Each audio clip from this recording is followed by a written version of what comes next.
You are watching Dr. Balls. And why the hell wouldn't you be?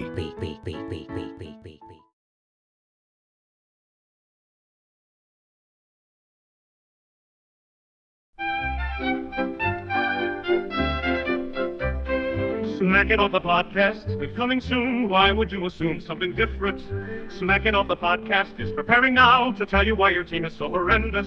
Oh dear, what a shame. Always the same game. Loser at all things. No luck that it brings. Fails at every try. Can't help but sigh. Clumsy and dim-wit. Can't seem to quit. Trips over own feet. Defeat is so sweet, pathetic poor soul can't reach any goal. But hey, don't you fret, you're not beaten yet. Keep on trying, friend, maybe luck will bend. Smack It Off the Podcast is coming soon. Why would you assume something different? Smack It Off the Podcast is preparing now to tell you why your team is so horrendous. Oh dear, what a shame. Always the same game. Loser at all things. No luck that it brings. Fails at every try. Can't help but sigh. Clumsy and dim-wit. Can't seem to quit. Trips over own feet.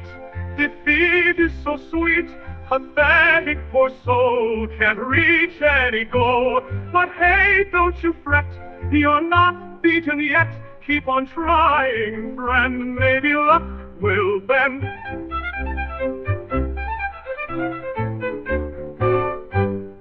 Trips over own feet, defeat is so sweet, pathetic poor soul can't reach any goal.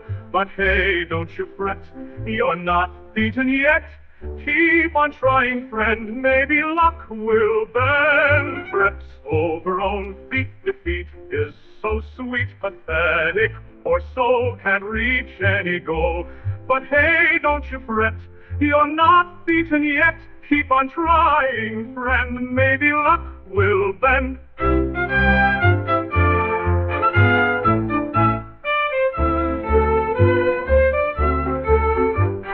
Trips over own feet, defeat is so sweet, pathetic, poor soul can't reach any goal.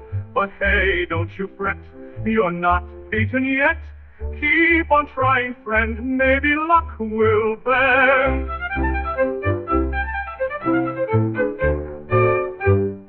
Trips over own feet, defeat is so sweet, pathetic, poor soul can't reach any goal. But hey, don't you fret, you're not beaten yet. Keep on trying, friend, maybe luck will bend.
Smack It Off the Podcast is coming soon. Why would you assume something different?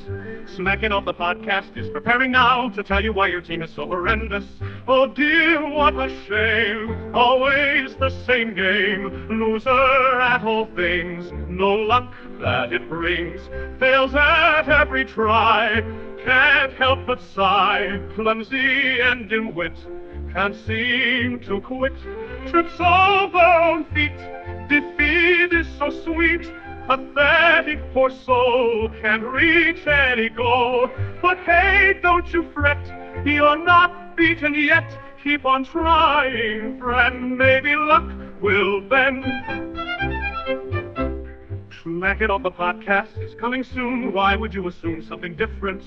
Smack It Off the Podcast is preparing now to tell you why your team is so horrendous. Oh dear, what a shame. Always the same game. Loser at all things. No luck that it brings. Fails at every try. Can't help but sigh. Clumsy and in wit. Can't seem to quit. Trips over on feet. Defeat is so sweet. Pathetic poor soul can't reach any goal. But hey, don't you fret. You're not beaten yet. Keep on trying, friend. Maybe luck will bend.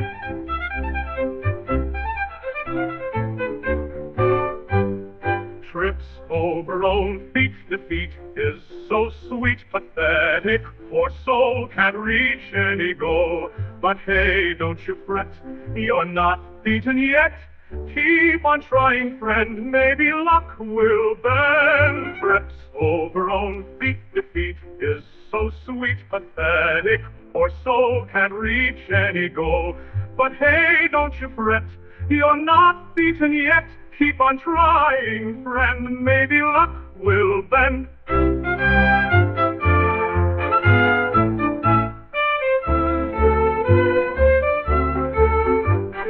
Trips over own feet. Defeat is so sweet. Pathetic poor soul can't reach any goal. But hey, don't you fret.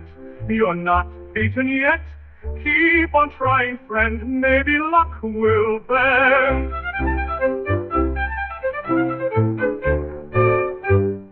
Trips over own feet. Defeat is so sweet. Pathetic poor soul can't reach any goal. But hey, don't you fret. You're not beaten yet. Keep on trying, friend. Maybe luck will bend.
Smack It Off the Podcast is coming soon. Why would you assume something different?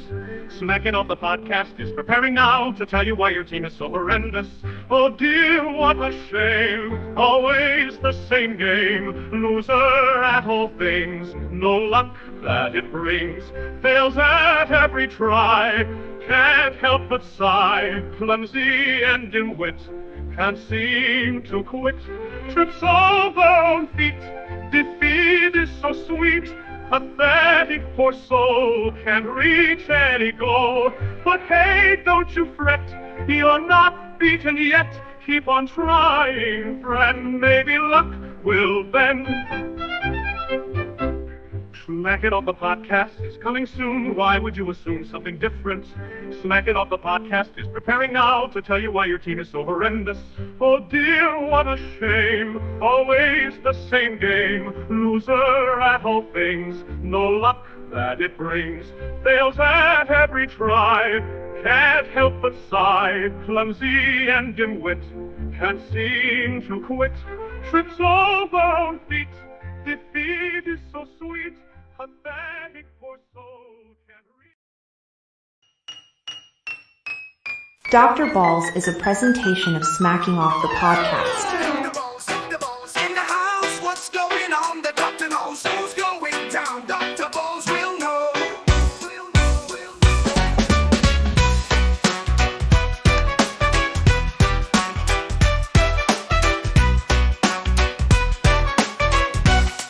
Can you guys hear me? Dr. Balls, Dr. Balls, Dr. Balls, Dr. Balls. In the house, what's going on? The doctor knows who's going down. Dr. Balls will know.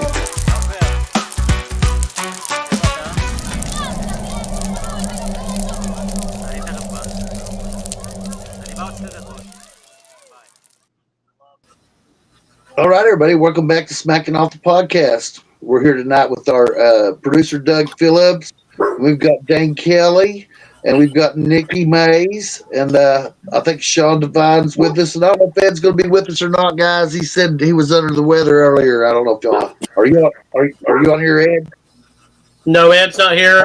Sean's not here yet. Sean always comes in late. Yeah, Oh, who's that sweet sounding voice? You know that was me, Dane. Hey, Doug. What's going on? Shit. You're looking at all the fun in the whole Dream world, over here, man. brother. Sitting in 26th place. So 26th place. Go ahead. No, I'm just curious. 26th place. Who's in 26th place? Somebody told me Clemson is in 26th place, but I'm pretty pissed off about it not being in the rankings, bro. Oh, so you're saying they're not ranked in the AP top 25? They're just right outside of it. Sorry about that, Doug. That ain't no big deal, Dane. It's a long year. It's room to grow. I don't know. It's insulting to me. I mean, we're the second place ACC team, and we're not even in the top 25. That's crazy, dude. People's not thinking real high of the ACC, evidently. Apparently not. So I heard there's a big football game coming up this weekend as well. Oh, the Super Bowl. Yeah, that's a big deal. We're going to see an engagement. The Chiefs and referees by whatever Vegas points to that. What's the engagement? Well, I'm hearing that if the Chiefs win, Travis is going to propose to Taylor on the 50th. I thought he already had another girlfriend. No. I guess that was tabloid shit. They had a picture from Fake 5 news, years ago. Doug. Fake news. Yeah. Fake news. He could have a side piece, man. She might just decide she wanted to be with it, or she might have told him to run it off, So I had to throw a Green Bay player up here on the artwork this week, just for Super Bowl I, just so people would look at it and say Green Bay ain't in the fucking Super Bowl. Fuck you. They were in the Super Bowl. They were the only team. I think so many right now would be so happy to see Green Bay in a Super Bowl just so we didn't have to see the Chiefs and the Eagles again. Well, Green Bay, when's the last Super Bowl they went to? Late 90s? I think they went to one with Aaron Rodgers. Aaron Rodgers won one, bro. Yeah. Right. That is right. Mm-hmm. So there was a time when, Green Bay, the only thing you could look to as a Green Bay fan was Super Bowl I, 2, and 1 and 2. Brett Favre went to a couple. He won one. Look, the 70s and 80s, though, were bleak times, and Doug's probably reminiscing of that. Do you remember Don Majkowski, the Magic Man? No. That's how obscure that the Packers were in the 80s, right? The last time Green Bay won a Super Bowl, was Andy Reid still there? No, he was with the Eagles by that point. I think it was McCarthy. They won a Super Bowl with McCarthy. That's Right. McCarthy's favorite Yeah. thing. Aaron Rodgers. And then they fired him, 2 years later because him and Aaron didn't get along? That was longer. Oh, yeah. But let's go back to Don McCaskey. So Brett Favre inherited a situation from Don McCaskey where he was having success, and then he got hurt, and that gave Favre his in to take the Packers on to glory. Would you say that's accurate, Sean? Yes, yeah. You got Wally pipped. Wally pipped. He did. It was awful. But, Favre was a hell of a player. I love Favre. I can't help it. I know he's probably a crook and everything they say about him. I know it's true. But he just seemed so gritty on the football field. Then I realized later he was just pumped up full of pain pills. He was probably feeling like Ric Flair. Whoa! You know what I'm saying? I had to throw Green Bay on here, though. I just can't believe that Super Bowl I is 59 fucking years ago. 35-10 over Kansas City, if I recall. Yep. Where's Ed? He could have told us about it. He watched it live. Yeah, he was there. He was a referee in that game. He was a That ref. was back before the games were rigged, boys. Yeah, they're not rigged. All right, y'all go at it. I'm gonna go make a drink. Y'all go at it. I don't think they're rigged, but I do we just seen refs. I think it was baseball umps or someone just got their ass in trouble and fired because of the betting. I think that there could be something going on with some of the refs, but these calls are not making and breaking a game in my eyes. They're not. If you want to complain about a ref, you should have put more on the field, and I just don't see that there's enough in either of the games that were this weekend that people are complaining about that would have made the Skins or the Bills win. There's just not a chance. And we get to watch history. I'm sorry. If the Chiefs win a three-peat, that's history. I mean, that's pretty cool. God damn it. I think there's soap in my glass. My goodness. You ever tasted soap in your drink? Oh, yeah, it's awful. I would pitch a fucking bitch, but I'm the guy that washed it, I think. You ever just had a bar of soap in your mouth, Doug? Oh, yeah. I have, but it's been a long fucking time. Overabundance of the dishwasher fluid crap. It was the 80s. The last time that happened to me was the 80s. You can't get rid of that dishwasher shit. Yeah. Now, have you put iodine tablets in your water so that you wouldn't get Montezuma's revenge? We might have to start doing that again. If you didn't do that in El Salvador, it wouldn't be long before you'd shit through a screen from 30 meters. You know what I'm saying? Hell yeah. I'm just saying, right? You just had to know stuff, right? Or you were going to make it. Especially if you have to march 25, 30 miles a day, it's important that you're not able to shit through a screen violently every 10 seconds, Bob, were you in El Salvador in the service? Yes, I've been there, Nicaragua, and some other unmentionable places in the region. Bunch of paradise kind of places in Central America there, right? Well, they were paradisial in Subway until the A4 Skyhawk dropped napalm on a whole lot of people on a mountainside. You're running out looking like Forrest Gump, aren't you? Sounds like a beautiful time. They never even see me. I was on what was called the Highway of Death, right? And it's like a little goat path on the side of a mountain, right? And I was looking across a valley that was full of the mountains are so high you're above cloud level almost, and the clouds are all around you, you're wet all the time. And I'm looking across this valley with night vision goggles, and I see a bunch of the Sandinistas leading a train of alpacas and fucking whatever you call it, things that spit in your face. I hate them motherfuckers, llamas, and fucking with big bags of cocaine on them, right? And there's 100 of these llamas. Yeah, dude. Oh my God, this is like Dave's favorite place. It's cocaine leaves. They got them in big. They got them in cocaine. They're cocaine leaves. And they got them in big wicker baskets. They're strung on each side of the llamas. They're leading them along a similar goat path. That's on the other side of the big gorge. And just to give you some scale of the size of what we're looking at here, there was a river the size of the Ohio River at the bottom of this. It looked like a tiny ribbon of blue, right? So anyway, That's how high we were, right? So across the whole everything of it, across that gorge on the other side, was the big line of like 100 some alpacas with coca leaves, and there was Sandinistas instant amongst them, and a bunch of them in the front, and a bunch of them in the front, in the back. So our sniper guy, he shot the one in the back first, and then he shot the one in the front, so he caused chaos, and then it started causing chaos on a similar goat path that they were on, and people. And they just lost their minds and everything. And then that's when I had the radio, and that's when the lieutenant caught in the strike from the A4 Skyhawks, 2 of them, and they each dropped 2,000-pound cylinders of napalm along that ridgeline. And then you could see the alpacas on fire as they was dropping down the endless gorge. The gigantic river was down there, fucking 10,000 foot away or however too many miles down it was, right? And they never seen me. Dane, did you just book you a flight? Oh, fuck yeah, dude. Yeah, I mean, Crispy alpacas. Yeah, so they dropped. Alpacas and cocaine. Now, for this particular episode, they dropped me and my 3 buddies over Belize, and we instead of a halo jump, we did what's called a hey-ho jump. Is anybody familiar with a hey-ho jump? High altitude, high open. Absolutely, and I glided for over 150 miles from Belize into El Salvador. Holy shit, dude!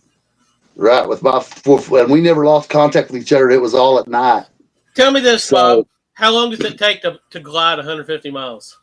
It took us about 4.5 hours, but we caught favorable breezes, and the guys I was with was good. See, I was just thinking that I was full of shit, so I just followed the guys that was good and did what they did. You know what I'm saying? Mm-hmm. So they so it took those baskets first of cocaine say what? leaves. Did you take one of those baskets of cocaine leaves first? You would not believe the cocaine I've seen. I can tell you, all right. I've seen what they made it with kerosene, right?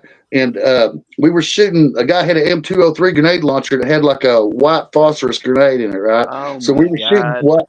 So we were shooting all around. So there's big metal pans full of kerosene and the cocaine crystallizing floats on top of it, right? It's like and all that cocaine. Yeah, I'm just telling you what happened, right? So then all around that was 55-gallon drums full of kerosene, right? And they had like a little camp set there, a little makeshift camp set up and shit like that. And so we didn't really know because there was like 20 of them what we should really do. So my buddy Parsons, come up with the great idea that we would, instead of calling for help, we would just lob one of those phosphorus grenades into one of those pits, right? And see what happens, right? And so he did it, and everything caught on fire, and then the fire spread all over the 55-gallon drums. And I don't know if you've all ever put a full beer upside down into the fire like this, right? And then it'll get pressure, and it'll explode, and it'll shoot up. Well, that's what the 55-gallon drums of kerosene started doing. So them guys had absolute chaos, the 20 or so guys that were floating around there, and they still hadn't even seen us yet, right? And it's, and there's absolute chaos going on. There's some people burning on fire, running off, shit like that. You know what I'm saying? And then holy shit. Right. And then some of them start heading our way, right? We just let them go right by us. You can't see anything anyway if your face is on fire, right? So I just let them go right behind me, on the trail. Right. And then and they're screaming and squalling and shit like that. It's awful, you know what I'm saying? And then it eventually smelled like a diesel fuel hog roast, right? But we waited. We're patient, right? Because we've been through this game. It was like my 3rd trip down there when this went on, right? And we're patient, right? And so we waited to see what was going to go on instead of just staggering in there and checking it all out because we knew that there wasn't much left to recover or anything like that. And we just wanted to see what happened if their buddies would come down the trail to see what happened, right? So we repositioned on the ridge line behind it and started watching the trail come down there. And then the idiot staggered right into camp. Psychological warfare. Yeah. So then the idiot staggered right into camp, and we was able to just do them into like 3 short bursts, like 15 guys. I never even knew what hit them. And then I started rifling their pockets and shit, and which is what I love to do. You know what I'm trying to say? Yeah, you got to collect that intel, bro. Yeah, I want to know everything about them. I want to be close to them. I want to know. You know what I'm saying? I want to feel like they do and know like they do, but they don't really know because they're no longer with us, and I'm still here. So we're going to do another segment. We're going to do another segment Thursday to talk about the Super Bowl. So we don't want to shoot our wad tonight, but how we feeling about the Super Bowl, guys? It's rigged. It's fucking. We knew you were going to say that, Dane. Sean, It's going to be an exciting game. We're I gonna think get it's to come down see to the last Chiefs possession. win, Like- and we're gonna get to see an engagement. I'm so excited. I guess I got to pull for the Eagles since we have a former Alabama/Oklahoma quarterback there. But Alabama has a few players on the Eagles. I'm going for the Eagles because of CJ. I just like him being a smart. I think a lot of people probably just go for the Eagles just so that Kansas City doesn't Yeah, become the new for New sure. England. I I'm don't care pulling if for the Kansas City Eagles, wins. so I know it's not rigged, but it's rigged. The I Chiefs don't are care gonna win. if Kansas City Not wins. rigged I there, think tinfoil it's Dane. awesome. It is. It's rigged. It's not rigged. You're fake news. You just gotta, get out of your fifth point of contact, get some fresh air. You'll be fine.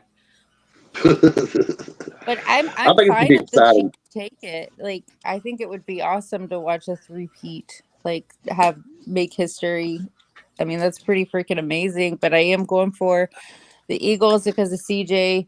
I love watching him being a smart ass and pissing people off. I'm rooting for the So- Eagles don't know. because So I hated the you Chiefs are before it was pulling cool to hate the against Chiefs. the engagement. Real quick, guys, and I would like to know this, and I don't know who believes this is rigged or not, but what would be the motivation in the Super Bowl once your teams are already there, your tickets are sold? What's the motivation to rig a Super Bowl? That's We just get to see an engagement, bro. It's worth billions. No, I think Yeah. it's not rigged because honestly, we're seeing the prices of these tickets go down because of who the matchup is. If it was honestly the Bills and the Skins, we're going old school 90s, That would have been bringing so it back. cool. And I think tickets would have been through the roof and they could have made triple of what they are making with this game. They just posted the tickets are dropping big time. And there's still tickets available. So right there shows I don't think it's rigged because they knew they were going to lose money if they rigged this for them to meet up. People guys, can't there's- afford the fucking tickets. Let's keep it real. Now, there's another aspect to this, though. Really, I mean, this all the whether or not it's rigged and all is a great distraction from the fact that we're getting ready to see obviously one of the greatest players that ever lived, Patrick Mahomes, and some of the magic that he can do. And Jalen Hurts is a very exciting quarterback as well, and he could create a lot of opportunities for his team all different ways. I'm really excited to see play like that, and I enjoy seeing the greatest players of all time. Don't you agree? Yeah, that's why I Like- think it's awesome. If the Chiefs do win, we get to watch history be made with a three-peat. Yeah, absolutely. That's pretty awesome. And to know that you have a quarterback, honestly, he's young, to come in here and be able to change the Chiefs to what they are today is pretty amazing. Okay, Even no, if they without, lose, what he's done. it goes without saying that there hasn't been a three-peat before, but has it ever come close to happening? Sean? I know Sean knows this. Yeah, the closest. Cowboys. I sent that link. I think the closest was. There's been a couple teams that have got to the conference championship game, I think, and. So no teams gotten to the Super Bowl 3 times in a row. I don't believe so. No. The Oh, no. Bills, Not to the not, Bills not lost after winning it. 4. Not with 2 wins. I know Buffalo did Yeah. it. Buffalo went 4 times in a row. They lost 4 times. Yeah, exactly. Minnesota may have done it. I don't know. Yeah, Minnesota got in Minnesota, 3 those times in a row. weren't back-to-back losses. They lost in 70, 73, 74, and 77. What about the Rams in the 90s? Late They 90s? went 1 time and won once. I think they didn't won go in back. 99 and 2002.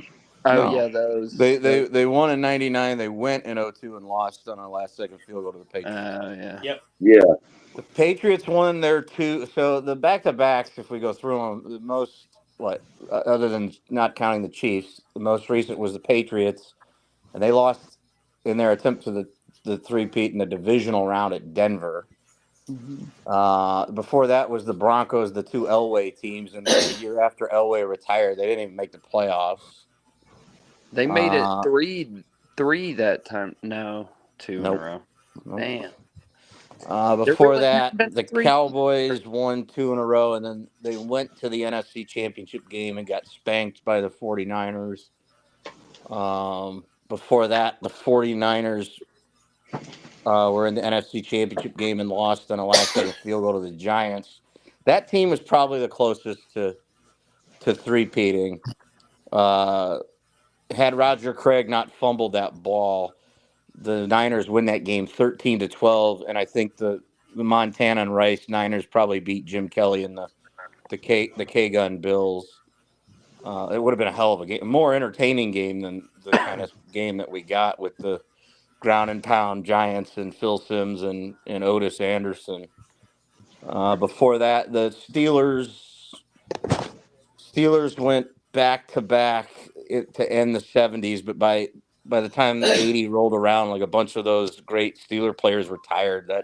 That team didn't make the playoffs.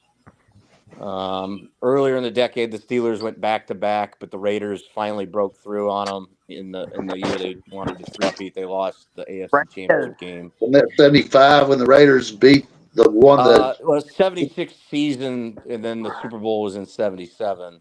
That's right. And then 78, 79, the Steelers won it. And the 78 is one of the greatest AFC championships I've ever seen. I'm almost sure it was the Steelers and it was not the year of the Oilers, but it was the year the Steelers and the Raiders played the AFC championship, and the Steelers won it. But that still was a great AFC championship game. Before that, you had the Dolphins went back to back, but then they lost all their talent to the upstart World Football League. So they lost Jim Kick, Larry Zonka, and Paul Warfield went to the World Football League. And so they lost in the divisional round at Oakland in the Sea of Hands game. Where who did Warfield play for in college, Sean? That's a great question. I thought was it Ohio State? I thought he was an Ohio State guy. I could be wrong. I'll have to look it up later. I'm intrigued. He's definitely not a Notre Dame guy, but I thought he was Ohio State.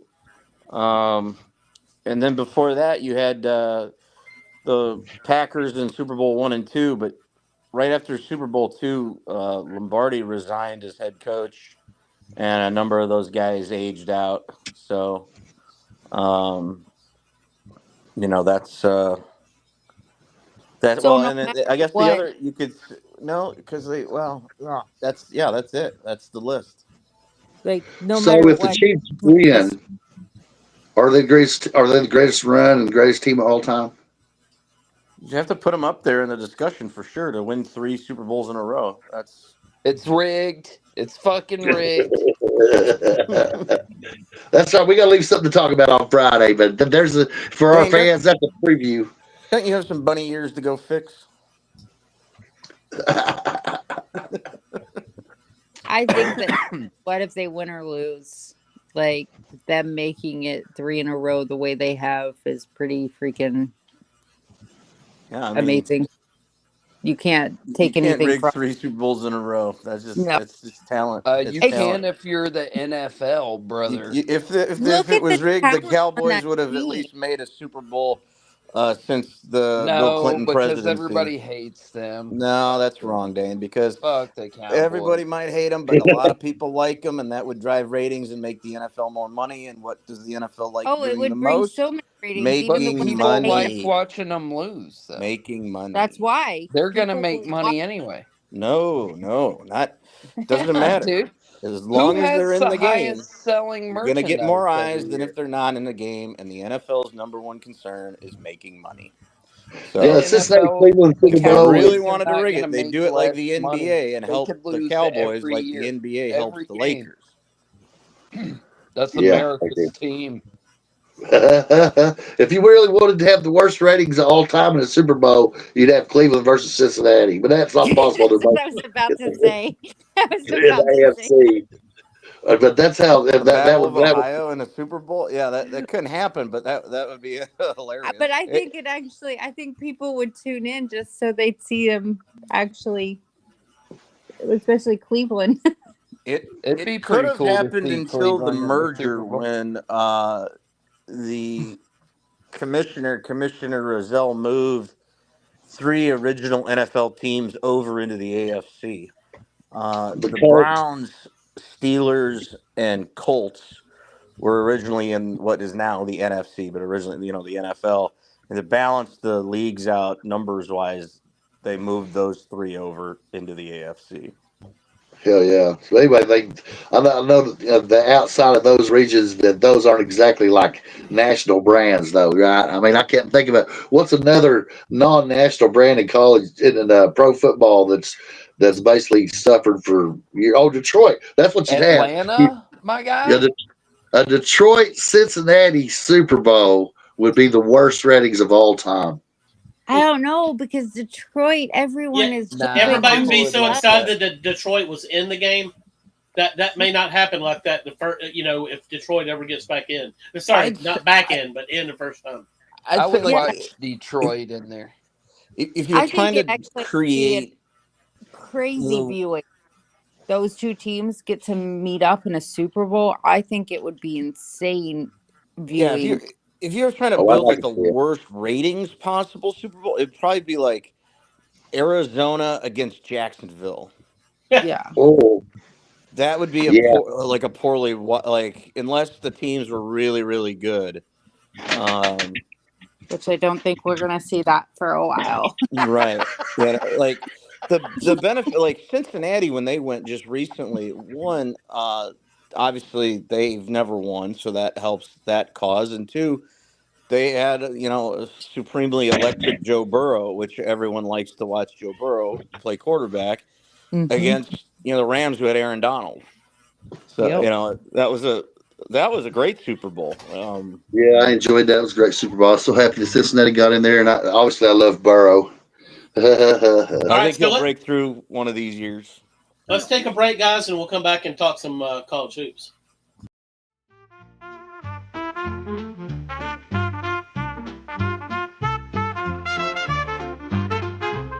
Smacking Off the podcast can use your support. How can you support us? You can buy awesome products using our affiliate links. These are products you want, products you need, in other words, stuff you will likely buy anyway. Go to smackology.42web.io and use our affiliate links at the top of the page. eBay, Fiverr, CBD for Life, A Premium Auto Parts, Clear VPN, Haley AI, Fans Edge, and Pinpause. We appreciate your support today, as well as in the future.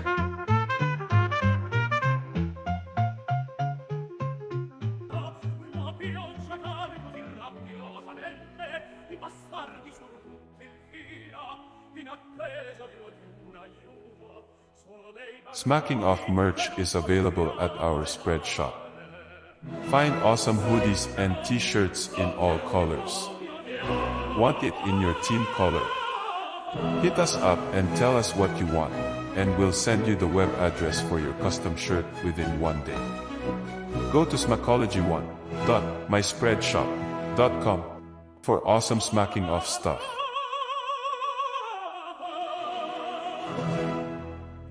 It's Dr. Balls, can you feel that sound?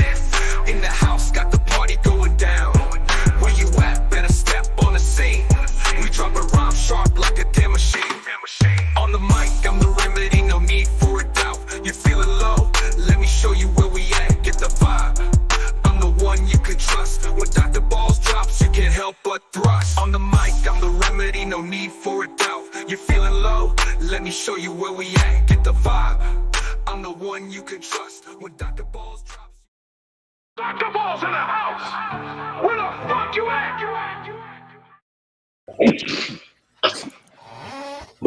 Welcome back to the show, guys.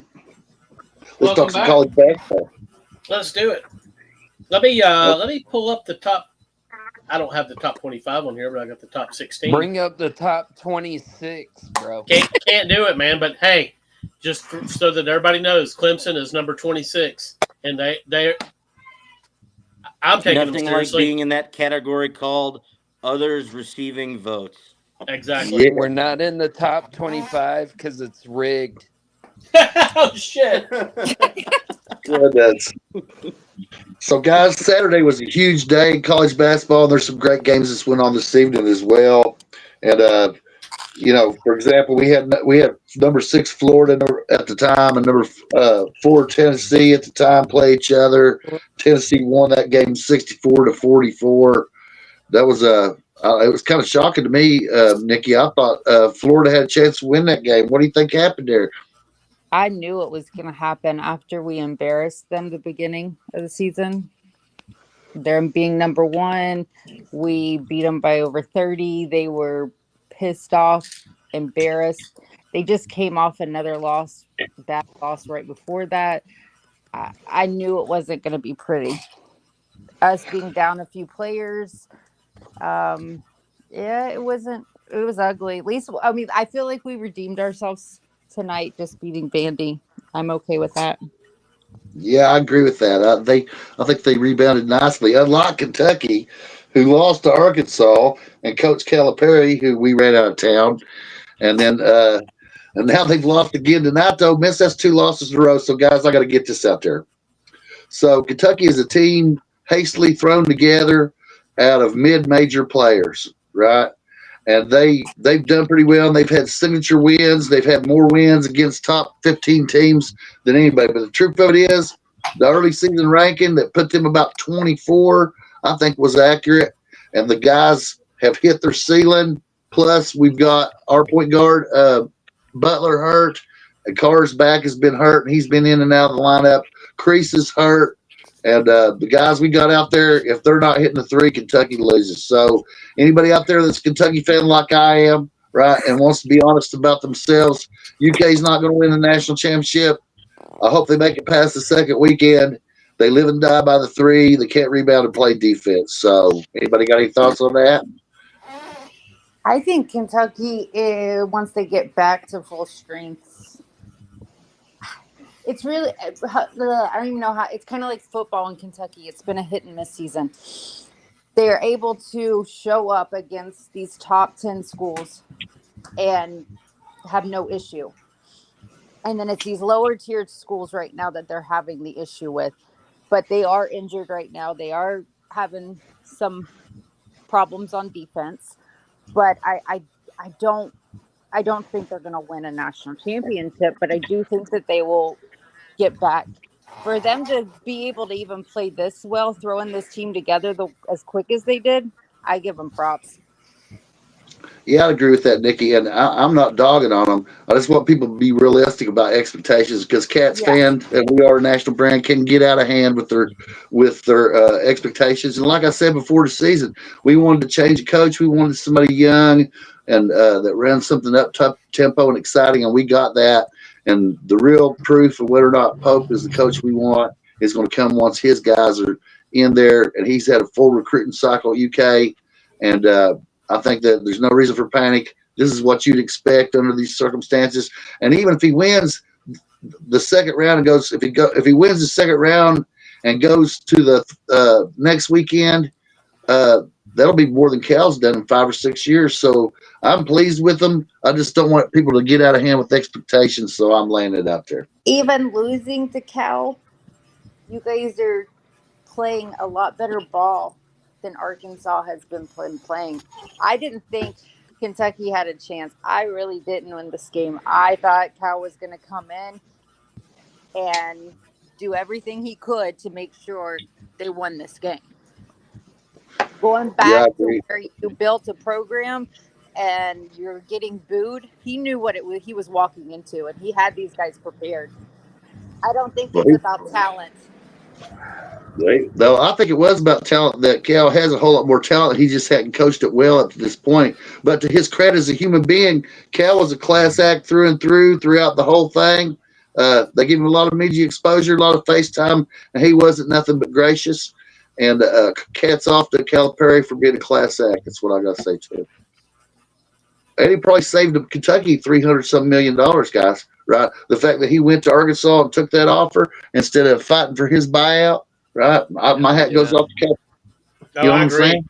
I agree, and I mean, I know y'all are ecstatic, and I mean, who the fuck wants to pay a buyout, especially that size buyout? Oh yeah, he had a lifetime contract. There was no way to wriggle out of it. And at the time, they said it was worth between $300 and $360 million. So that's a lot of money. Sanity. So hats off to Calipari. Now they're 2-7 in the SEC. Hats off to them for being 2-7 in the SEC. And Big Kentucky at Rupp-Arena. It's a tough game. Doug, Yeah. what do you think about the #1 team in the country right now? Fuck them. That's what I think. I Auburn's still playing am trying to well, guys. figure out how the fuck Auburn and Alabama simultaneously got good at basketball. I know exactly how it happened. It's rigged. You said it yourself. NCAA is right up the street from both of you motherfuckers. Something like that, It's yeah. rigged. So the truth of it is, Since in when case did the of both NCAA leave Alabama. Indianapolis? Oh, yeah. That's where their headquarters are at. I thought it was. Didn't No. they were going to build one in Birmingham. No. The NCAA is headquartered in Indianapolis. Yeah, I've been to the NCAA Museum a couple times. It's right there by the River Walk. It's actually pretty nice. And they got a little kiosk where you can look up any NCAA fact.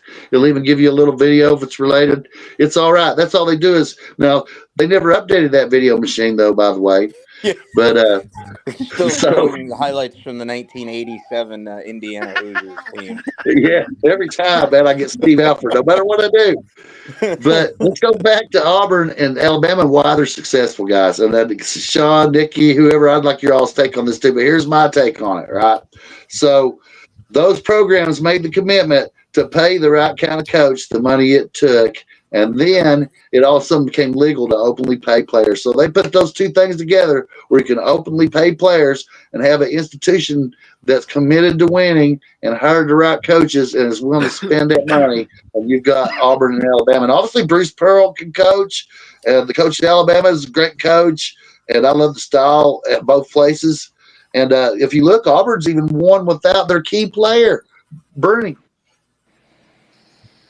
Next Saturday night, guys, Auburn travels to Tuscaloosa next Saturday night. That's Saturday the 15th.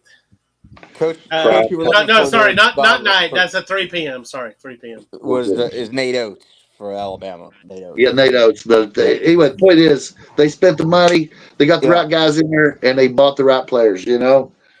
Yeah, and I think the right Pearl players. put his foot down. They started the It's season. rigged. This team was fighting each other. He put his foot down, and now these guys respect him and they're playing for him.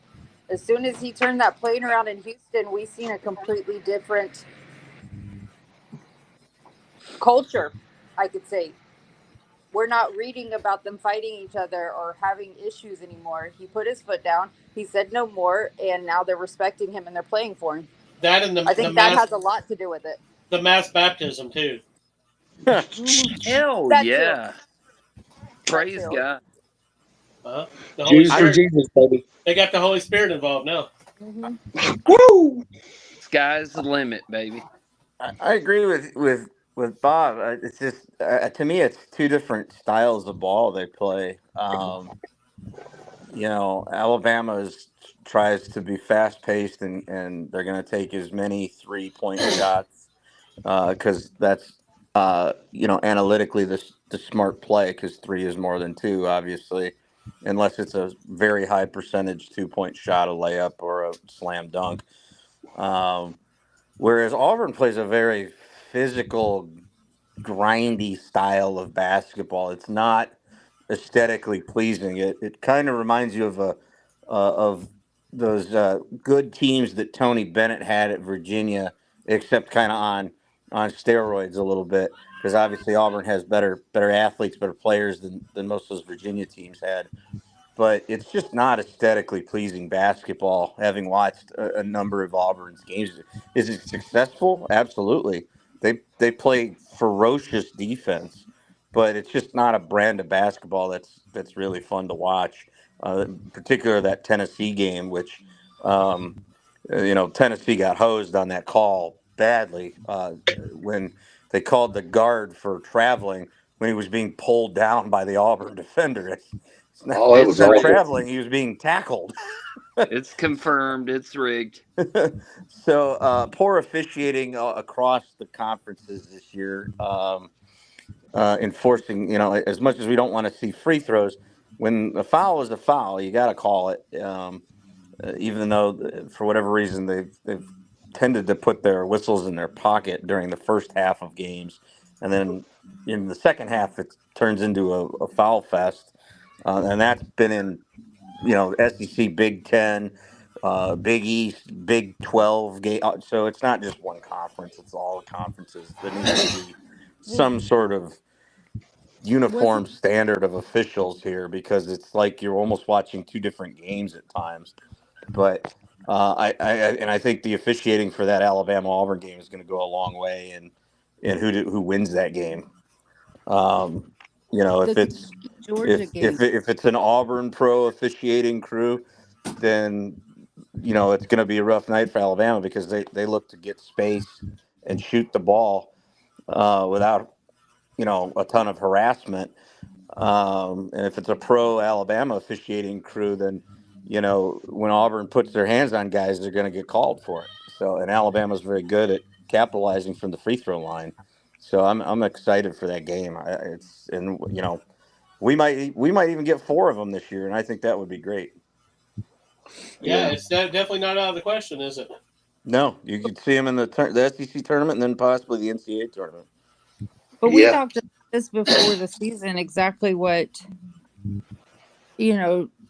Dr. Balls is talking about. We talked about how the SEC is using the NIL and stuff to their advantage, and that's why we have so many teams in the top 25 before the season even started. And now they just continue to roll, bringing Bandy in, all these different, But it's easy to use NIL in basketball because you only need 6 to 8 guys versus football. You need 20, 30 guys. Basketball, that's, to me, and we talked about this a couple of years ago when this started, NIL really started with the transfer portal.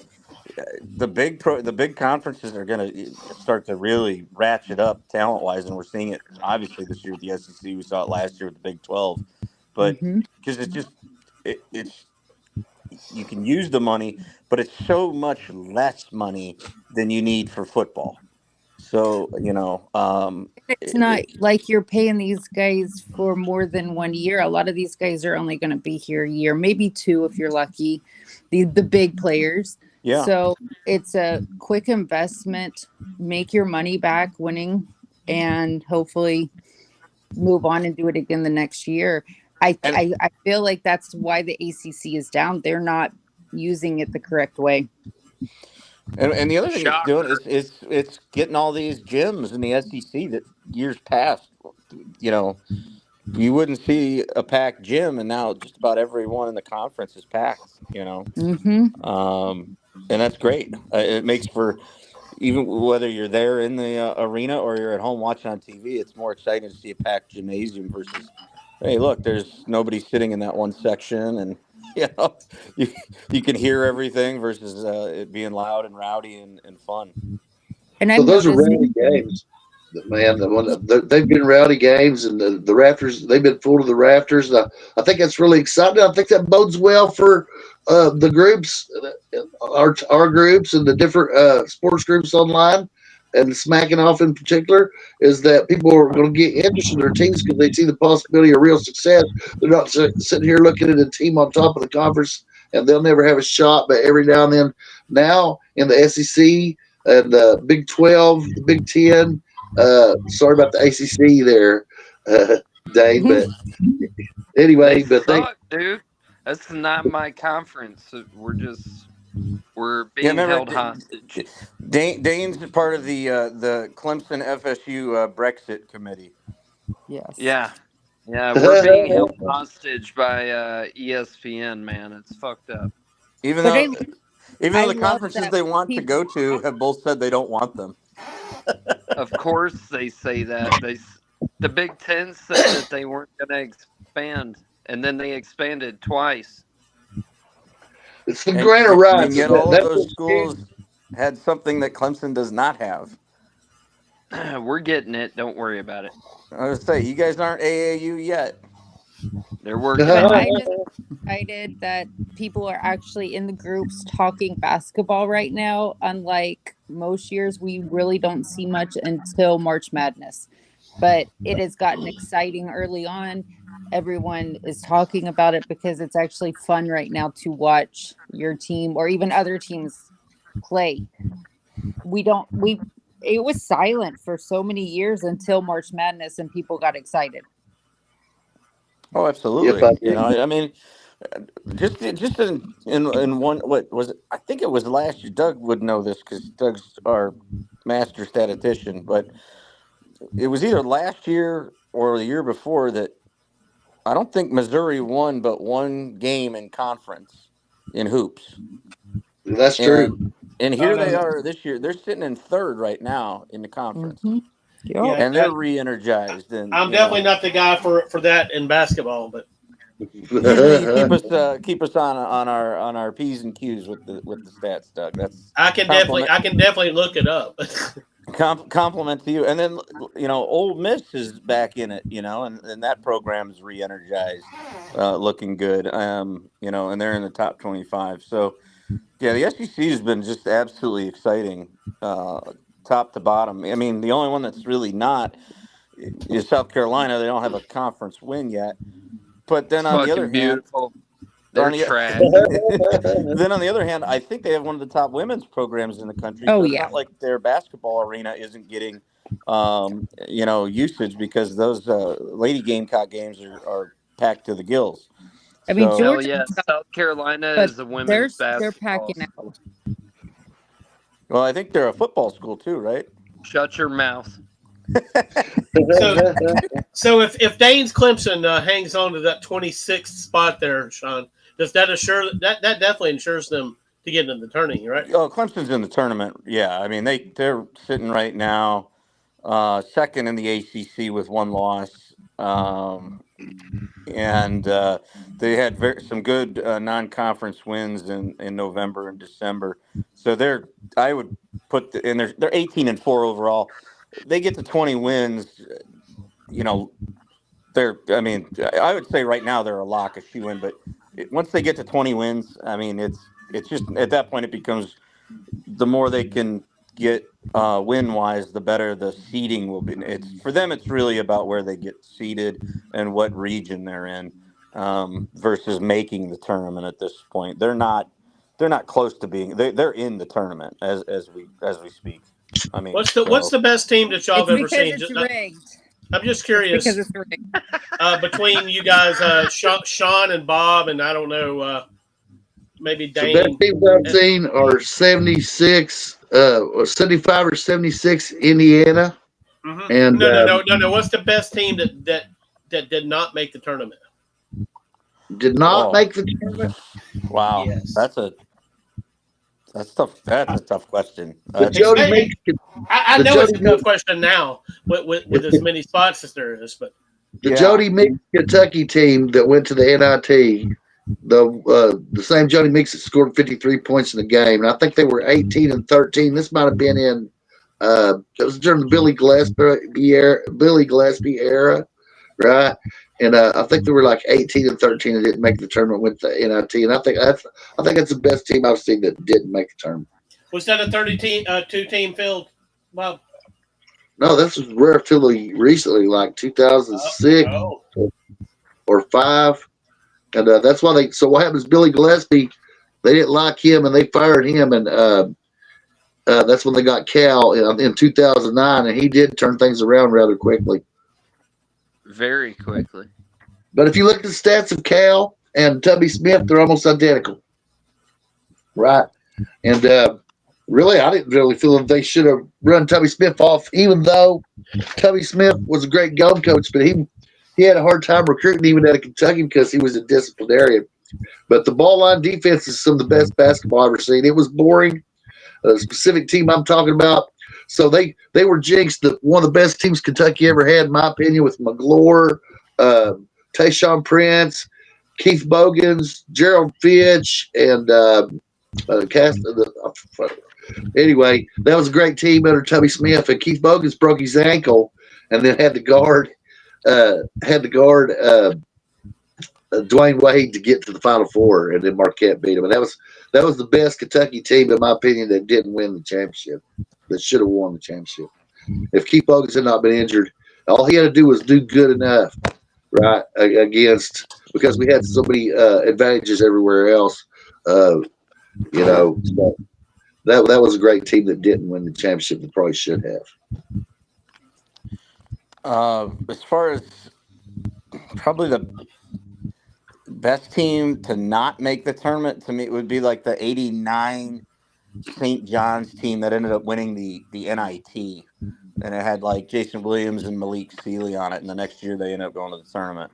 And they I'll make another one, Sean. So yeah. Kentucky was on probation in the '89-'90 season when they had when Mashburn was a freshman, and they had Reggie Hansen, and that team was 26-7 in the regular season. Would have won the SEC and was not eligible for the NCAA tournament.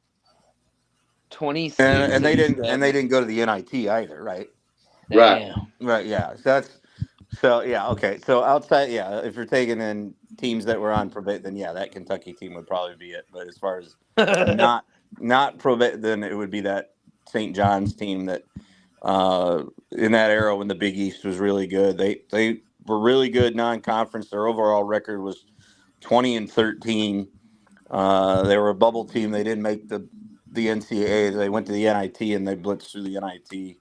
That was a tough team that year. Yep. And then the following year they made the tournament at 24-10, and then they were upset in the second round before getting to the Sweet 16.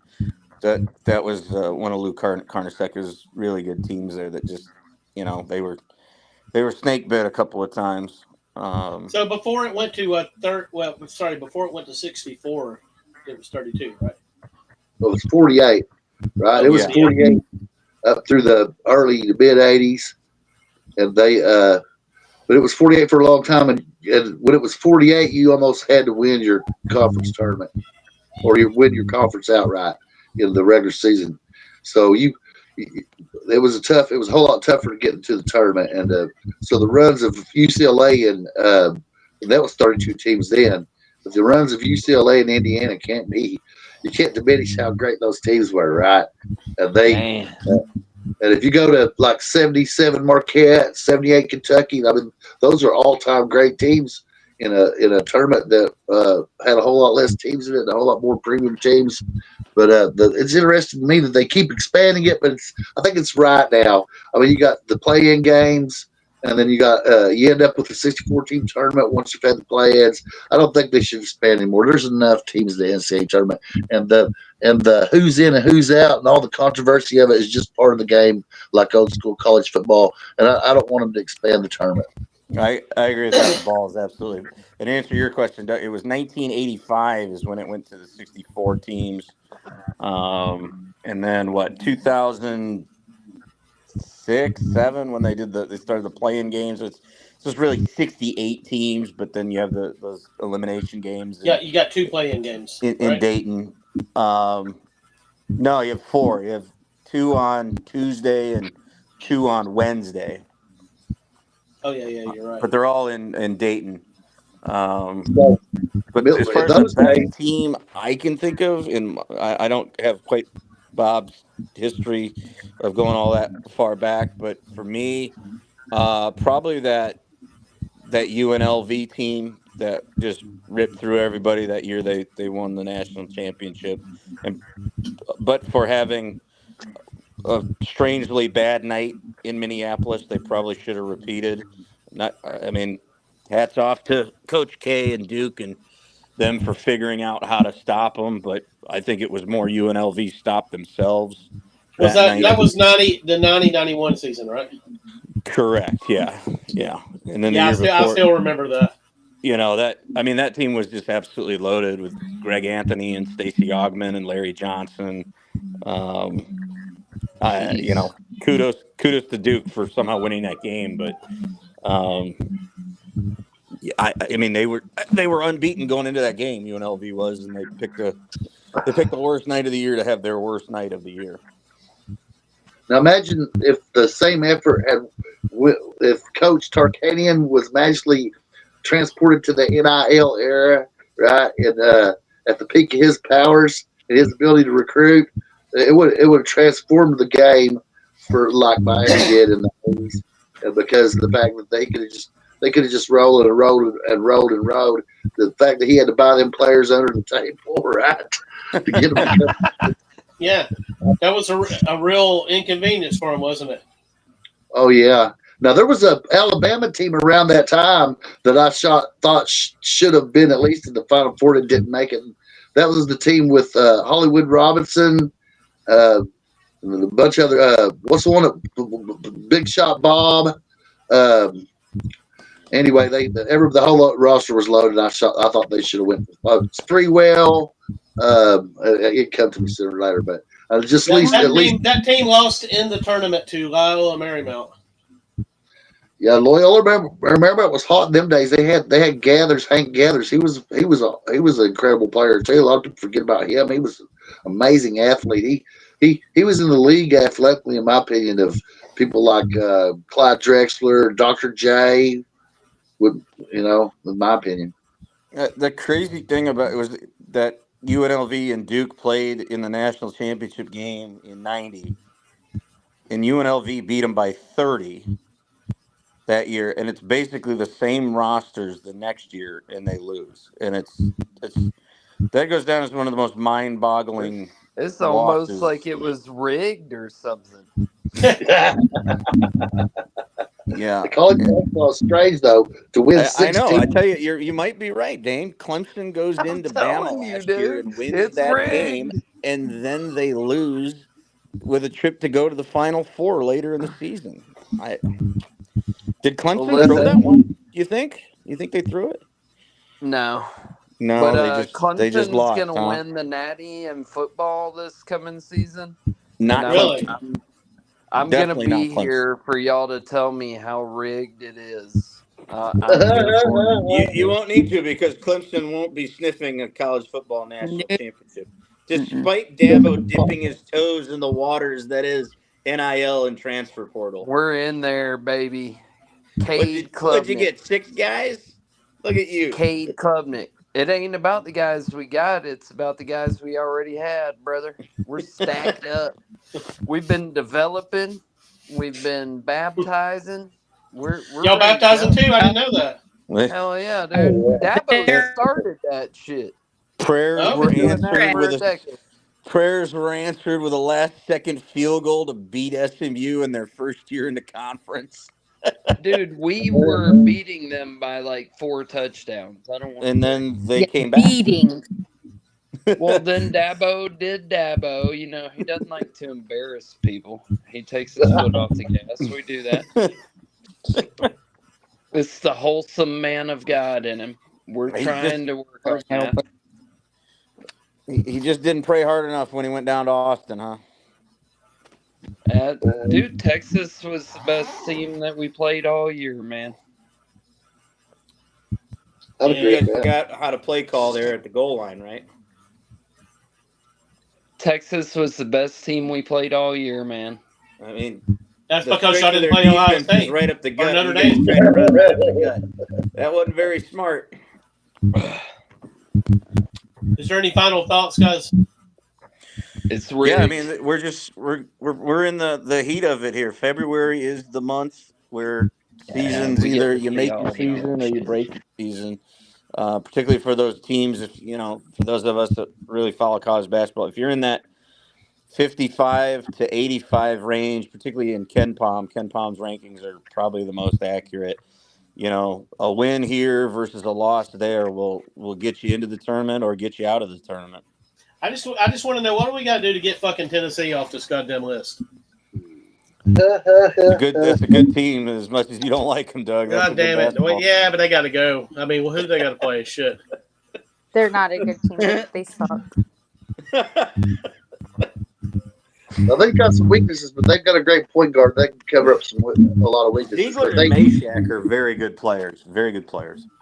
Was it the Gators that just beat the holy fuck out of them? We beat them by 30 at the beginning of the season, and they just beat us by 20. Yeah. It's incredible. That's the other thing. It's incredibly hard to win on the road in the SEC for sure. But then, and also that's kind of true in some of the other power conferences. I mean, Oregon's a good team. They've gone on the road though, and they've lost. And one of them was a bad loss at Minnesota. But it's hard to win on the road, particularly on Saturdays when you got a packed field house and people being rowdy. I mean, it's just hard to win on the road. But that's what's been awesome about the SEC. You could play on a Tuesday night, and those places are slammed. Like the fans are showing out this year, and it's nice to see.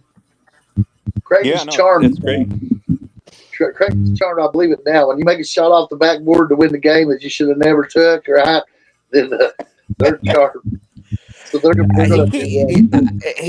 kudos to him. He keeps shooting it. I don't want him to keep shooting it because I yell at my TV. But finally, one went in. Quit abusing your poor TV. Well, I'm just yelling at it. I'm not hitting the TV or anything like that. But I just yell at the TV. I go, "Stop shooting! The guy's missing all night long." And then he was the open player on that play, and thankfully the ball went in. But it was the situation, though, Sean. The situation, they was only down one. And all somebody had to do was drive it to the lane and get fouled, right? And, that kid, Bob, you've watched him enough. He's Jimmy Chitwood from Hoosiers, man. He's out at the 3-point line. If he's even a hair open, he's chucking it. You know that. He's putting it up and letting it fly. He's a chucker.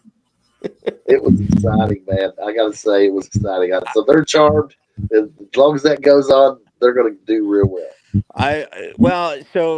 We got a game at Providence. Providence isn't very good. If we beat them, I'm pretty confident our ticket is punched for the big dance. But then we have a hellacious 3-game stretch where we go to St. John's, go to what do we go to after? We go to Xavier, and then we host Marquette. So that'll be a tough 3-game stretch. Nice little stretch there. And then before we get out of here, I meant to get to it and I didn't do it. That my sleeper pick for the Final Four is St. John's. I think Pitino is. They just won tonight in a great battle with Marquette, 70-64. I was gonna say that they're my favorite to win the whole damn thing. That's crazy. Because he's good, man. Wow. In year 2, can Rick Pitino do it? I think he can do it, man. That would bring New York basketball back because it's been kind of dormant for the last since Syracuse was good. Ever since Syracuse went to the ACC, New York basketball has been pretty quiet as far as college is concerned. I know. The ACC has that effect on folks. In all sports, it's fucking crazy. Fuck the ACC, dude. Well, I think it hurt Syracuse's recruiting in New York because prior to that, you were playing games against your mostly regional opponents, and now you got to go down to North Carolina, South Carolina, Georgia. That's really not. Most New Yorkers don't know what's on the other side of the George Washington Bridge. So, they don't know what they're missing, brother. Oh, well, they're all on the barrier islands, all up and down through there in their little still houses, man. Because it's fairly easy to get from New York City to Providence and Hartford and whatnot, but going all the way down to Tobacco Road, that's a haul. All right, guys. So I just want to say again, fuck the #1 Auburn Tigers, fuck the #4 Tennessee Vols, and fuck those number 26 ranked Clemson Tigers. No way. I'm not piling on Clemson. Let's let Clemson get back in the top 25, then I'll start fucking with them. Yeah. More exciting basketball to come. It's starting to get intense, and I think we have only 6 more Sundays until Selection Sunday. So we're in crunch time, folks. All right, guys. I'm going to take the garbage to the road because if I don't, I'm gonna have a big pile of garbage sitting in my yard. Big Tallow, Tennessee. Y'all have a good night. You too.